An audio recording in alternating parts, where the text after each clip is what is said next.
오늘 말씀의 제목은 누가 소망의 사람입니까? 입니다. 제목을 조금 바꿨어요. 누가 소망의 사람입니까? 예수님께서 부활하신 다음에 40일 동안 제자들과 함께 계시면서 그들에게 부탁하신 말씀들이 있었는데 그 말씀이 뭐냐면 바로 하나님 나라에 관한 일이었습니다. 그것은 예수님이 이제 승천하신 다음에 다시 이 땅에 재림해 오실 텐데 그때 당황하지 않도록 준비된 삶을 살라는 것입니다. 예수님께서 많은 그 세상 사람들 또 성도들도 마찬가지입니다. 준비되지 않은 채 삶을 살 것이다 라고 말씀을 하셨습니다. 누가복음 17장 26절에 보면 노아의 때가 된 것과 같이 인자의 때에도 그러하리라 하면서 사람들이 마치 먹고 마시고 학교 가고 집 사고 일하고 차 사고 장가 가고 시집 가는 것처럼 그렇게 살기 위해서 태어난 것처럼 살아갈 것이다 라고 말씀을 하셨거든요. 그러니까 이 말은 성도들조차도 이 하나님의 때가 올 텐데 예수님이 다시 올 때가 올 텐데 그때가 다가오고 있음을 전혀 준비하지도 않고 살아갈 것이다 라는 것입니다. 하나님 나라에 대해서 별로 준비하지 않는다는 겁니다. 우리가 사는 세상은 참 흉악하고 심각한 죄들이 많죠. 요즘에는 막 딥페이크라고 해가지고 막 그런 것들을 만들어서 그것들을 또 돌려보고 우리 충주에도 고등학교에서 그런 일이 또 있었다고 하는데 정말 심각한 죄들이 많아요. 단호하게 처벌을 해야 맞습니다. 근데 우리 믿는 사람들에게 있어서 더 큰 문제는 그런 끔찍한 죄들이 아닙니다. 우리에게는 일상생활이 더 중요해요. 그것은 우리의 일상생활이 마치 우리의 유일한 삶의 목적이고 또 보람이고 만족이고 염려의 대상이 되어버린 것을 말하는 겁니다. 우리가 흉악한 죄를 짓지 않고 살아갈 수는 있겠지만 저나 여러분이 이 세상에 그냥 푹 빠져서 살아갈 수는 있거든요. 예수님께서는 이 점을 더 중요하게 언급하셨다는 것을 우리가 알아야 됩니다. 미래를 준비해야죠. 다가올 미래를 준비하더라도 궁극적으로는 지금 현재만을 위하여 살아가는 성도들이 많습니다. 공부를 해도 돈을 벌어도 사실은 여기 이 세상에서 한번 잘 살아보고자 하는 그런 마음밖에 없는 것입니다. 노아의 때가 온다 그랬어요. 소돔과 고모라의 시대가 온다 그랬습니다. 다시 반복돼요, 역사는. 그 시대를 반드시 온다라는 사실을 우리가 알고 있다면 그저 일상생활에 푹 빠져서 살아가는 것이 얼마나 위험한 것인가를 성경이 이미 우리에게 말씀하고 있어요. 그리고 마귀는, 사탄은 끊임없이 우리에게 또 속삭이고 있습니다. 너 정도면 괜찮은 거야. 봐, 나쁜 짓 하고 사는 사람들이 얼마나 많아. 오늘도 뉴스 틀어보면 순전히 다 그냥 나쁜 짓만 하고 사건과 사고만 일으키고 살잖아. 너 정도면 괜찮은 거야 하면서 우리의 경각심을 자꾸 잃게 만든다는 겁니다. 여러분, 성도는요, 무엇보다도 최후의 성공한 자가 되어야 한다는 것입니다. 어머니 뱃속에서 10달을 사는 것보다 세상에 나와서 더 잘 사는 사람이 성공한 사람이겠죠? 또 어릴 때 잘 사는 것보다 나중에 커서 잘 살아야 성공한 사람일 것이고, 젊어서 잘 사는 것보다 나중에 늙어서 잘 살아야 정말 잘 사는 사람이겠습니다. 하지만 더 중요한 것은요, 이 세상에서 잘 사는 것보다 하나님의 나라가 임할 때에 잘 살았다고 인정받는 사람이 진정으로 성공한 사람인 줄로 믿으시기를 바랍니다. 그러면 진정한 성공, 참 성공, 그것이 과연 어떤 기준에서 진정한 성공이라고 말할 수 있는가? 4가지 기준이 있어요. 첫 번째는 하나님께서 영광을 받으셨는가 하는 것입니다. 여러분, 어떤 사람이 대통령이 됐거나 부자가 되었거나 할 때에 그것이 바로 하나님께 영광이 되었다면 그 사람은 성공한 사람 맞아요. 그러나 부자가 되었든 대통령이 되었든 공부를 많이 했던 높은 사람이 되었던 간에 결국 하나님께 영광이 아니라 하나님께 욕을 돌렸다면 그 사람은 실패자라는 겁니다. 그러니까 세상에서 성공하는 것이 하나님께 영광이 되어야 된다. 그 얘기를 하는 것입니다. 두 번째 기준은요, 다른 사람들에게 유익을 끼쳤느냐는 거예요. 다른 사람에게. 내가 내 가족들에게, 내 주변 이웃들에게 본이 되고 또 자랑거리가 되고 그 사람에게 도움이 되고 이런 삶을 우리가 살아왔다면 그 사람은 성공한 사람이 맞아요. 그다음에 세 번째 기준은요, 내 후세에게 복을 물려주었는가 하는 겁니다. 내 자식들, 손주들에게 복을 물려주었는가. 여러분, 자녀들에게 물려줘야 될 가장 큰 복이 재산이겠습니까?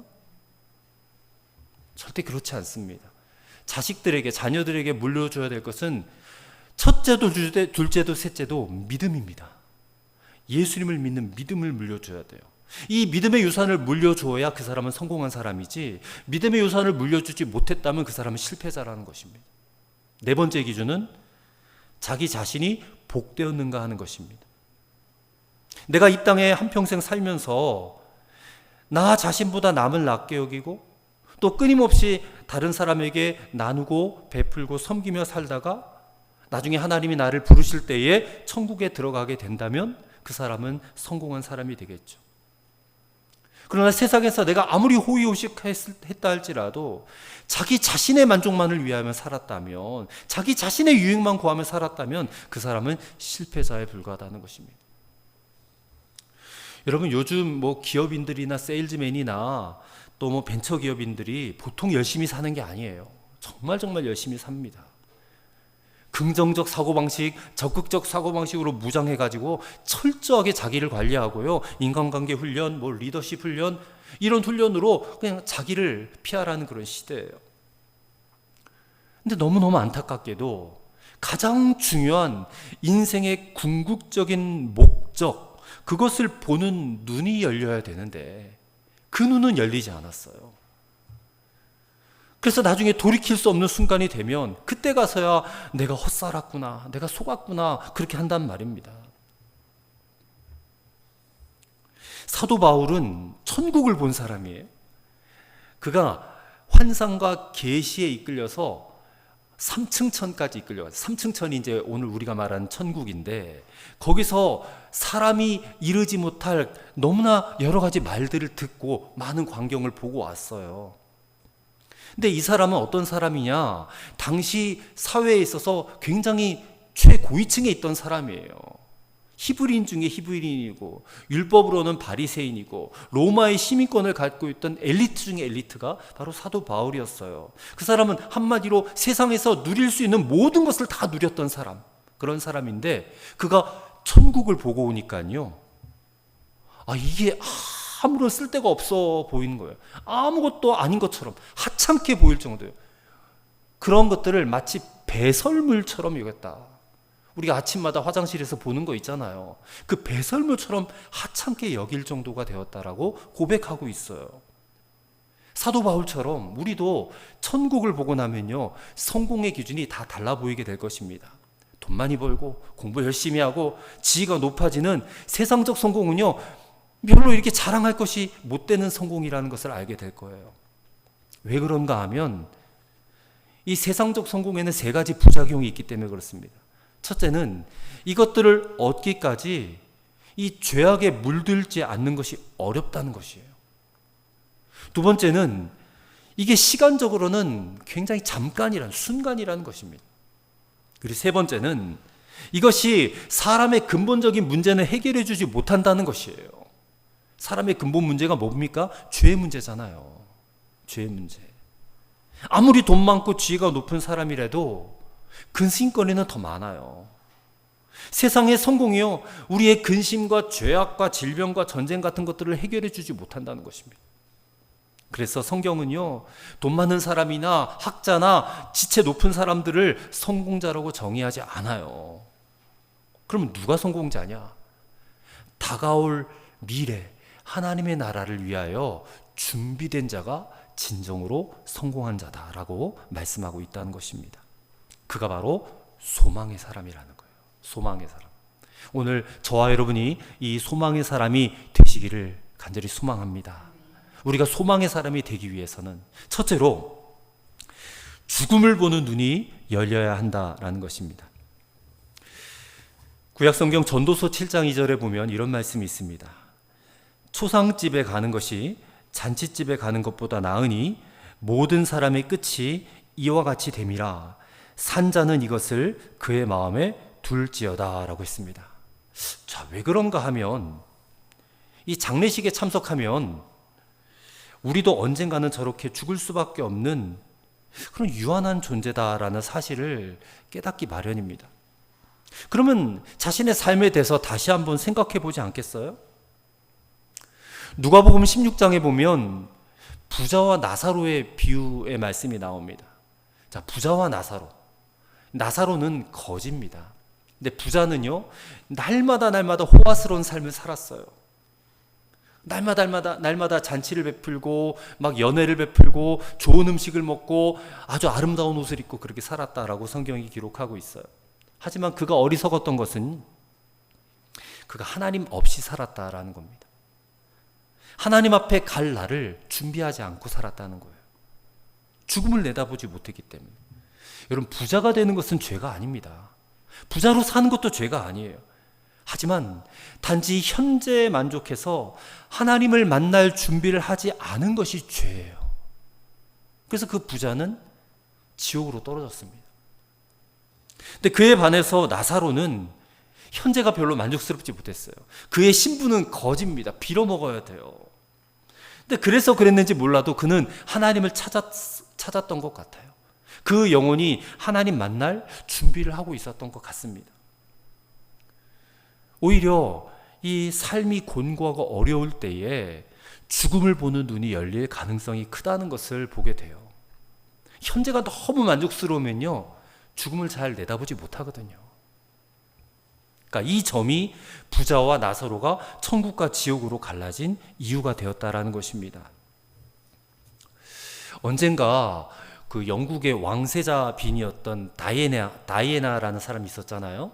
근데 이 사람이 이집트 출신 재벌 아들인 노드 파에드라는 사람과 이 차를 타고 프랑스의 한 지하차도를 가다가요, 교통사고가 났어요. 그래서 현장에서 즉사했습니다, 두 사람이. 근데 이 현장을 감식한 사람들이요, 아무리 봐도 이상하다는 거예요.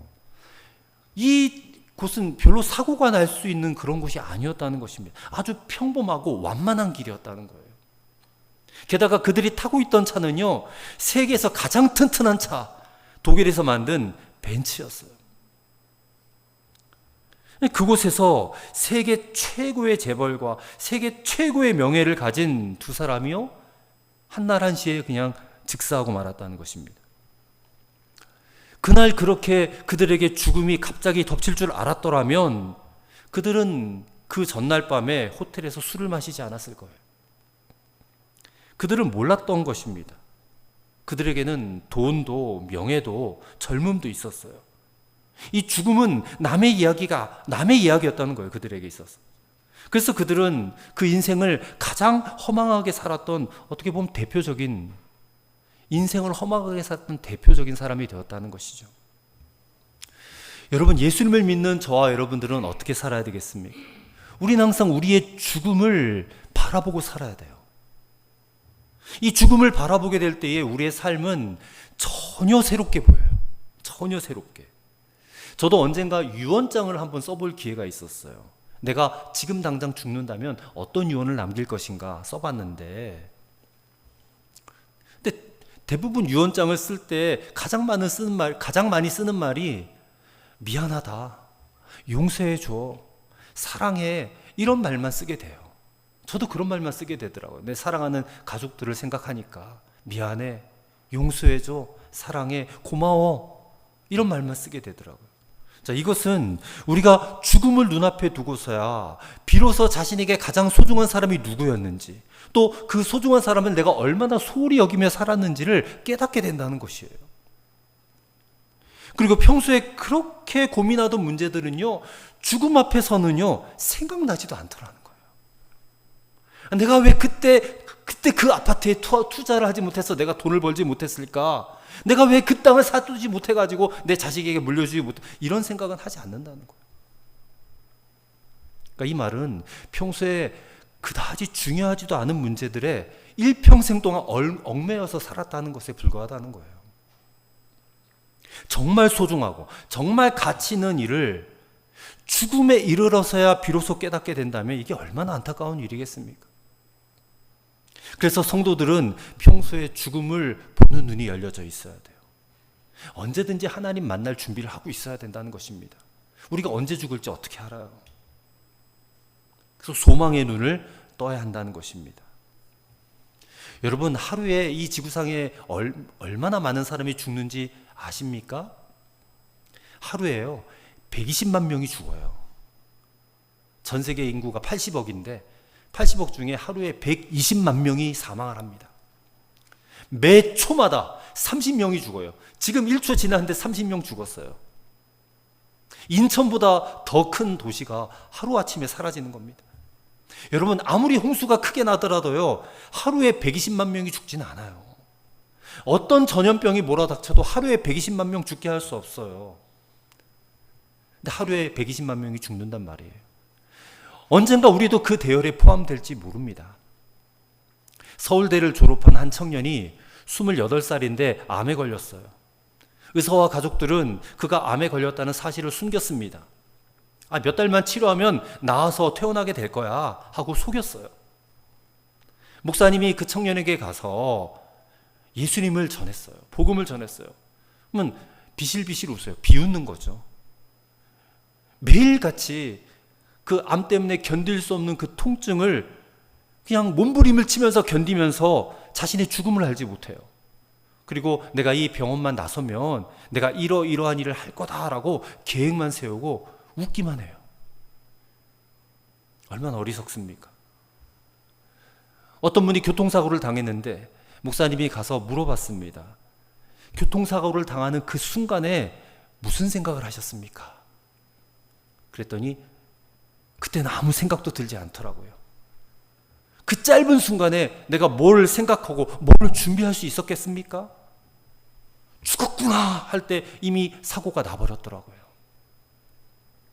여러분, 히브리서 9장 27절은 이렇게 말씀하고 있습니다. 한 번 죽는 것은 사람에게 정해진 것이요 그 후에 심판이 있다 그랬어요. 누구에게나 죽음은 다가온다는 거예요. 그러면 여러분 그 때를 준비하고 계십니까? 여러분 그때가 되면 여러분 누구의 이름을 부르시겠습니까? 예수님은 십자가에 매달려 운명하시는 그 순간에 하늘 아버지를 불렀어요. 아바 아버지 하고 불렀어요. 스데반 집사는 그 죽는 순간에 주 예수님이요 하고 불렀어요. 예수님 불렀어요. D.L. 무디, 미국의 유명한 전도자 목사이십니다.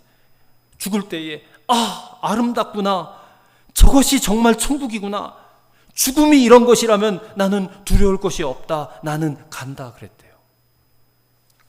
최권능 목사님, 우리나라 유명한 전도자이세요. 돌아가실 때에 하늘나라에서 전보가 왔어, 빨리 오래, 나 간다, 우리 아름다운 천국에서 다시 만나자, 그러고 돌아가셨대요. 근데 나폴레옹이라는 사람은요, 자기 죽을 때에 누구의 이름을 불렀느냐? 조세핀이라는 여인의 이름을 불렀어요. 이 조세핀이 누구냐? 나폴레옹을 사랑하는 척하면서 다른 남자 만나고 있던 그런 여인이에요. 바람피고 있던 여인. 얼마나 허무합니까? 그 여인의 이름을 불렀어요. 나폴레옹이 이 사실을 알았다면 얼마나 비참했겠습니까? 여러분, 창세기 4장 26절에 보면요, 사람들이 하나님의 이름을 부르지 않았대요. 누가 태어나기 전에는. 근데 그때 누가 태어났느냐? 에노스라는 사람이 태어났어요. 에노스라는 사람의 이름의 뜻은 죽을 수밖에 없는 존재라는 뜻이에요. 그러니까 그것을 알지 못했을 시절에는 사람들이 여호와의 이름을 부르지 않았는데, 죽을 수밖에 없는 존재란 사실을 깨닫게 되었을 때 비로소 그들은 하나님의 이름을 불렀다는 거예요. 오늘 저와 여러분은 죽을 수밖에 없는 존재라는 사실이 믿어지십니까? 그렇다면 여러분 하나님의 이름을 부르실 수 있게 되기를 바랍니다. 그게 죽음이 준비된 사람이에요. 죽음을 보는 눈이 열린 사람이에요. 그래야 소망의 사람입니까? 그래서 이 죽음을 보는 눈이 열려지는 은혜가 저와 여러분에게 있기를 간절히 소망합니다. 둘째로, 천국을 보는 눈이 열려야 한다는 것입니다. 자, 죽음을 보는 눈은 열렸는데 그 죽음을 두려워하는 사람이 있어요. 이 사망 권세에 사로잡혀 있기 때문에 그렇습니다. 그래서 단순히 죽음을 보는 눈이 열린 것으로만 소망의 사람이 되었다라고 할 수는 없어요. 소망의 사람은 천국을 보는 눈도 열려져야 된다는 것입니다. 성경은 주 안에서 죽는 자가 복이 있도다 그래요. 요한계시록 14장 13절 말씀이거든요. 주 안에서, 예수님을 믿는 믿음 안에서 죽은 사람들은 복 있는 사람이다, 그렇게 말씀하고 있습니다. 왜 복이 있을까요? 성도가 죽는 것이 왜 복이 있냐면 천국이 예비되어 있기 때문에 그래요. 이것이 여러분 우리가 받을 수 있는 축복 중에 가장 중요하고 가장 귀한 축복이거든요. 근데 안타깝게도 이 축복이 가장 또 무시되는 축복이 이 천국에 대한 축복이에요. 천국 상속권, 내가 천국에 들어갈 자격을 얻었다라는 것인데 이게 무시되고 있어요. 여러분 지금 여러분 천국 가기를 원하십니까? 하면 모두 다 아멘 하실 거예요. 그러면 지금 당장 천국 가기를 원하십니까? 하면 그건 또 아닌 것 같아요. 아멘 잘 못해요. 여러분 솔직히 돈 좀 있고 건강하면 여기도 살만하다라고 여기지 않습니까? 여러분 어떻습니까? 돈 좀 있고 건강해요. 그러면 여기도 천국이지 뭐, 이런 생각이 들지 않겠느냐. 근데 그런 생각 때문에 여전히 땅에 속한 사람으로 이 땅에서 잘 먹고 잘 사는 것을 전부라고 여기는 것이에요. 보통 사람들은 천국이란 말을 할 때는 기쁜 것, 편안한 것, 행복한 것, 뭐 풍성한 것, 이런 것들을 표현할 때 천국이라는 말을 사용해요. 그건 좀 추상적이잖아요, 그런 것들은. 근데 성경이 말씀하는 천국은요, 추상적인 것이 아닙니다. 이거는 실제로 있는 거예요. 실제 장소입니다. 천국이라는 장소가 있다는 것이에요. 근데 많은 성도들이 그것을 믿지 않아요. 그래서 천국 상속권의 축복을 잘 모릅니다. 그래서 소망이 없는 사람으로 살아간다는 것입니다. 잠깐 언급했지만 스데반 집사가 복음을 전하다가 돌에 맞아 순교하기 직전에 그가 눈이 열렸어요. 천국에 계신 예수님이 보였단 말입니다. 그 예수님을 보는 순간 스데반이 그 죽음을 감당할 수 있는 힘이 생겼어요. 순교할 수 있는 힘이 생겼다는 거예요. 이처럼 천국을 보는 눈이 열리면요, 세상을 이길 힘이 생겨요. 죽음을 이길 수 있는 힘이 생겨요. 두렵지 않아요, 죽음이. 죄? 다시는 돌아보고 싶지 않아요. 죄 짓고 싶지 않아요. 하나님과 세상 사이에서 양다리 걸친 채 왔다 갔다 하지 않아요. 여러분 얼마든지 내게 있는 것 다른 사람들에게 다 나눠주고 베풀고 섬길 수 있어요.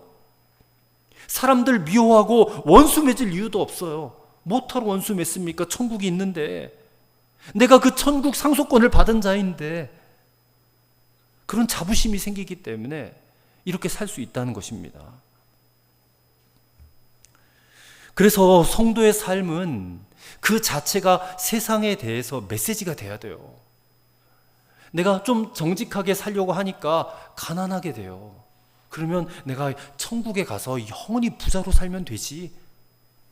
그렇게 살면 돼요. 내가 정직하려다가 출세를 하지 못한다면 내가 나중에 천국 가서 하나님이 주시는 영광과 명예를 얻고 살면 되지. 그런 자세로 살아야 돼요. 성도들이 이런 자세로 세상을 살면 이 세상 사람들에게 하나님의 살아계심이 증거되어져요. 로마의 초기 그리스도인들은요, 신앙생활을 이게 할 수가 없어서 지하 무덤에 가서 신앙생활을 했어요. 오늘 우리는 이렇게 멀쩡한 교회에서 예배드리지만 그들은 예배를 지하 무덤에 가서 예배를 드렸어요. 그 무덤의 이름이 카타콤이라고 합니다. 카타콤. 무덤이 지하 4층, 5층으로 되어 있어요. 중간중간에 시체를 넣은 그런 공간들이 다 있고요. 거기서 그리스도인들이 모여서 예배를 드렸어요. 그들이 지금 눈에 보이는 게 우리는 이렇게 뭐 깔끔하고 깨끗한 것들을 보지만 그들은 시체를 보면서 예배를 드렸어요. 거기서 십자가의 복음과 부활의 능력을 찬송했어요. 그래서 그 죽음을 보고 죽음 너머의 천국을 보았다는 것입니다. 그래서 그들은 죽음을 두려워하지 않는 그런 사람이 될 수 있었어요. 카타콤에서 신앙생활하던 대부분의 사람들이 로마 그 콜로세움이라고 하는 원형 경기장에 사자의 밥으로 던져졌어요. 하지만 그들은 담대하게 믿음을 지키고 순교의 형장을 맞이할 수 있었다는 것입니다. 여러분, 이것이 얼마나 우리에게 엄청난 메시지인지 아셔야 됩니다. 천국을 보는 눈이 열려야 돼요. 그렇지 않으면 그저 이 세상이 전부인 것으로 알고 땅의 것 그냥 주워 담느라고 정신없이 살다가 나중에 죽음의 순간에 이르르면 내가 헛살았지, 내가 잘못 살았지, 정말 모든 것이 헛되다. 솔로몬이 그렇게 말했잖아요.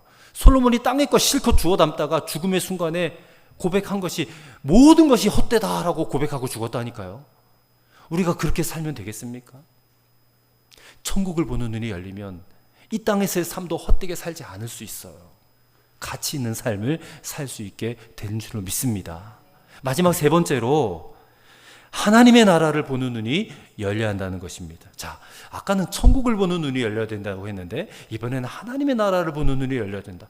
이 같은 말 아닌가 싶기도 하겠지만 같은 말이 아니에요. 천국과 하나님의 나라는 개념이 다릅니다. 천국은 말씀드린 대로 장소의 개념이에요. 우리가 죽고 나면 들어가 살 영원한 나라, 그것이 바로 천국이라면 하나님의 나라는 약속대로 주님이 이 땅에 다시 오셔서 다스릴 나라예요. 주님이 오셔서 다스릴 나라예요. 자, 우리는 천국에만 가는 자가 아니라 이 땅에 다시 이루어질 하나님의 나라를 위하여 일하는 자가 되어야 돼요. 천국만 바라보면 시한부 종말론자가 될 가능성이 높아요. 데살로니가 교회 성도들이 그랬거든요. 자, 빌립보서 1장 21절 이하에 보면요, 사도 바울이 이런 고백을 해요.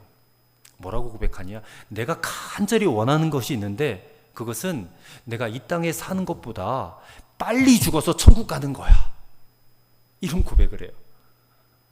내가 간절히 원하는 것은 빨리 죽어서 천국 가고 싶어. 마치 시한부 종말론자처럼 그렇게 얘기를 하는 거예요. 하지만 그는 이 빌립보서니까 빌립보 교인들의 유익을 위해서 내가 이 땅에 여전히 남아 있겠다. 그래서 그들에게 복음을 전하겠고 그들을 돌보는 사명, 그 사명을 내가 감당하겠노라라고 말을 했습니다. 자, 이 말은 오늘 성도들에게 이 땅에 하나님의 나라가 이루어지도록 감당해야 될 사명이 분명히 있다는 것을 알려주는 말씀이에요. 우리가 주기도문을 고백하지만 주기도문을 고백하면서 나라의 임하옵시며 그러죠. 나라가 임하시오며 그렇게 고백을 합니다. 거기서 나라 할 때 그 나라가 무슨 나라냐? 하나님의 다스림을 받는 나라를 말하는 거예요. 일제시대 우리 민족의 소원이 무엇입니까? 대한 독립이었잖아요. 마찬가지로 오늘날 성도들의 소원은 무엇이겠습니까? 주님이 다시 오셔서 온 땅을 새롭게 하시고 다스리시는 그날이 속히 오는 거예요. 초대교회 성도들은 그날을 바라보면서 마라나타 주 예수여 어서 오시옵소서 하고 주님이 다시 오심을 대망하며 살았어요. 근데 오늘날 성도들에게는 그 고백이 사라졌어요. 마라나타 고백이 사라졌어요. 회복해야 됩니다. 주님이 다시 오셔서 이 땅을 다스릴 그 나라가 속히 오기를 간절히 바라셔야 돼요. 이것이 바로 우리가 공부하고 우리가 일하고 돈 벌고 숨쉬는 목적이 돼야 돼요. 하나님의 나라가 이 땅에 임하는 것이 하나님의 뜻이 완전히 성취되어지는 것입니다.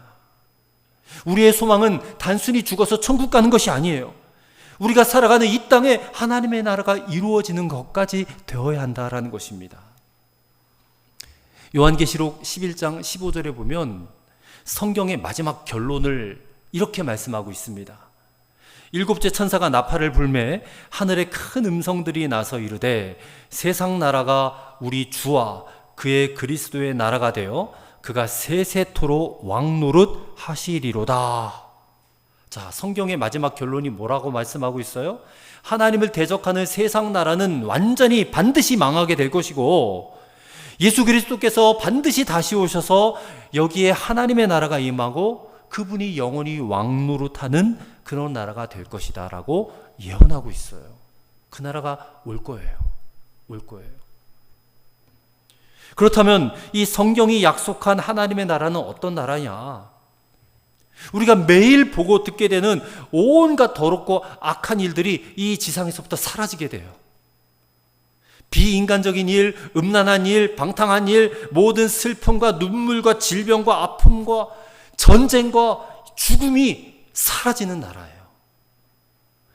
하나님의 정의와 사랑이 온 땅에 충만한 나라가 돼요. 이사야 선지자가 그 나라를 이렇게 묘사하고 있어요.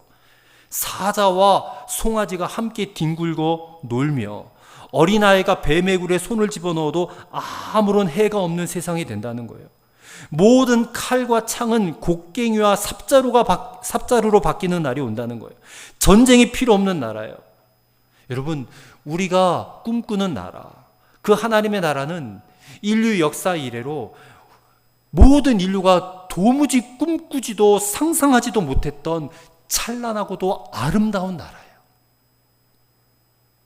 이 하나님의 나라를 위해서는 우리가 모든 것을 바쳐도 전혀 아깝지 않은 그런 나라예요.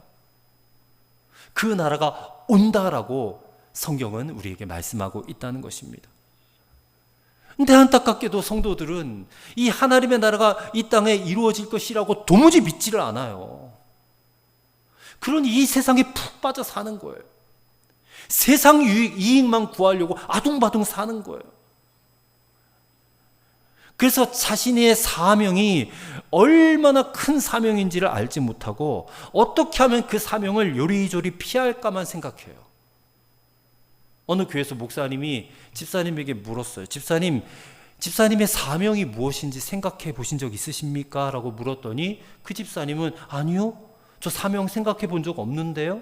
그렇게 대답하더래요.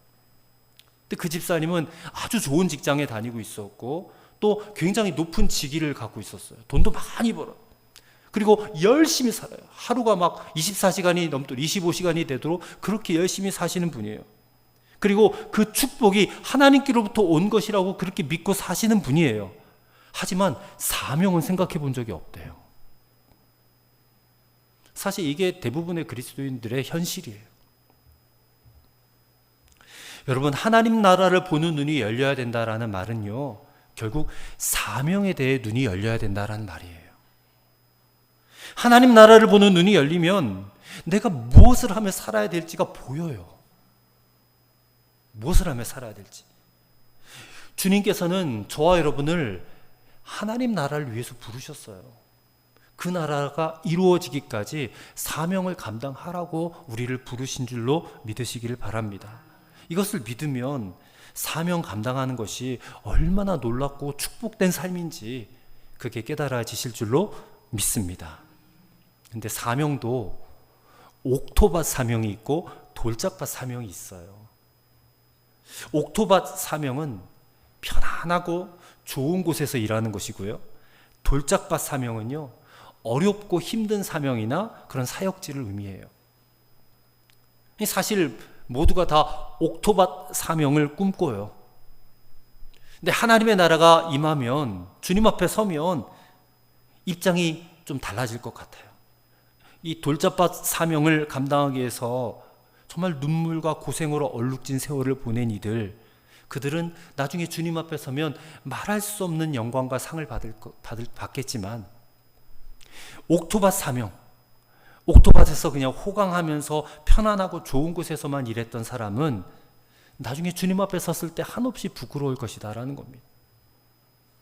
그래서 지금 비록 돌짝밭 사명을 감당하면서 모든 피와 눈물과 땀을 흘릴지라도 나중에 하나님 앞에 서게 되면, 그 나라가 임하게 되면 반드시 큰 위로와 상급을 받는 것이 훨씬 더 소망스러운 일이 아니겠는가. 그래서 돌짝밭 사명도 마다하지 마시기를 바랍니다.